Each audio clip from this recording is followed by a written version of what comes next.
हे मला माहीत आहे की सरकार असू द्या, प्रशासन असू द्या किंवा पोलीस असू द्या, हे जे गोरगरीब लोकांच्या जीवनभरची कष्टाची कमाई आहे ते कोणत्या मोठ्या पतसंस्था चालवणारे मोठे पुढारी आहे, पॉलिटिकल कनेक्टेड लोक आहे आणि हजारो कोटी रुपयांचा हे घोटाळा केलेला आहे. हजारोंच्या संख्येने ठेवीदार आहे जे आज अनेक वर्षापासून आपल्या पैसा परत मिळवण्यासाठी ते रस्त्यावर येत आहे, आंदोलन करत आहे. हे जेव्हा आंदोलन 2 दिवसापूर्वी विभागीय आयुक्त कार्यालयासमोर झाला होता त्याची रितसर परवानगी मागण्यात आली होती.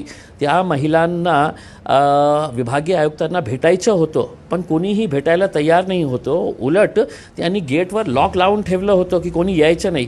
मग लोक जाणार कुठे? म्हणजे कोणीतरी पैसे घेऊन तुमच्या पळालेला आहे त्यांना तुम्ही अरेस्ट करत नाही, मग प्रशासन आणि पोलिसांकडे लोक जाणार नाही तर कुठे जाणार आहे? आणि या उलट मला रितसर परवानगी मिळाल्यानंतर त्याच्यामध्ये स्पष्ट उल्लेख आहे की हे आंदोलन जे आहे ते विभागीय आयुक्त कार्यालयासमोर रात्री 8 वाजता जेव्हा विभागीय आयुक्त महाराज जेव्हा बाहेर आले तर त्यांनी सांगितलं मला माहीतच नाही होतं की म्हणजे इथं काही आंदोलन आहे करके. म्हणजे एका उच्च पातळीचा अधिकारी असं खोटं बोलू शकतो?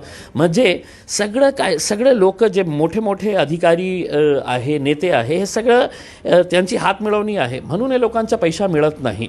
उलट आमच्यावर केसेस रजिस्टर करण्यात आलेला आहे आणि एक लोकप्रतिनिधी खासदार या नात्याने मला ज्या नोटीस पाठवण्यात आलेली आहे ते वाचून मला असं वाटत होतं की मी काय खूप भयानक अतिरेकी आहे का, मी काय हॅबिच्युअल क्रिमिनल आहे, काय आहे?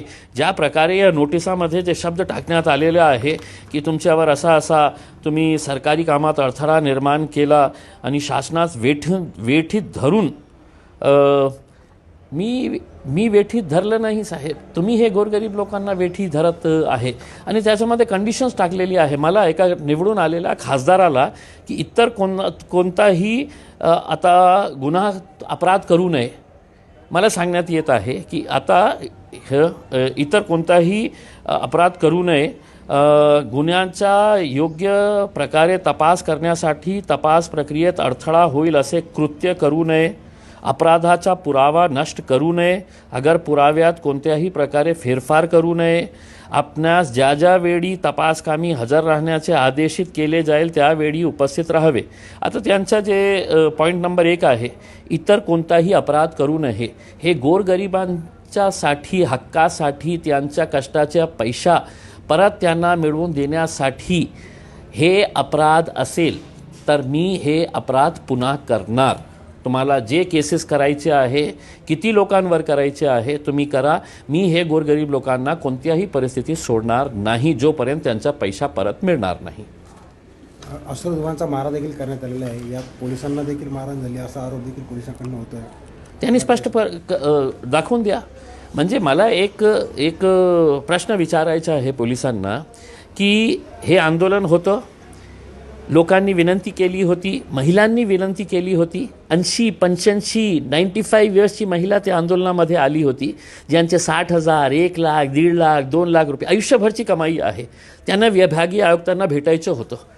कोणाच्या आदेशावरून त्या गेटवर लॉक लावण्यात आलं होतं? तिथे काय रम्मीचा कार्यक्रम सुरू होता क्या? की नाही कोणी जाऊ शकत नाही तिथे, आपला जुगाराचा हे सुरू आहे? म्हणजे काय चाललं काय?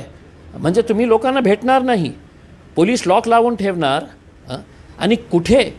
मी स्पष्टपणे सांगितलं होतं की जे महिलांनी आम्हाला विनंती केली, वारंवार विनंती केली, आम्हाला अधिकाऱ्यांसोबत बसायचं आहे, चर्चा करायचं आहे, 3-4 तास तो महाशय बाहेर येत नाही.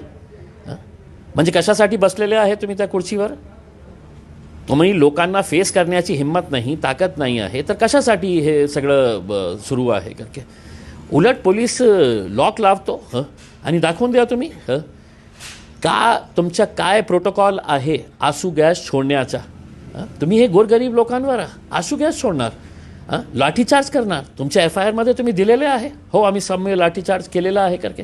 कुणाच्यावर? ते 80 वर्षाच्या पुरुषावर, ते 80-85 वर्षाची वृद्ध महिलावर.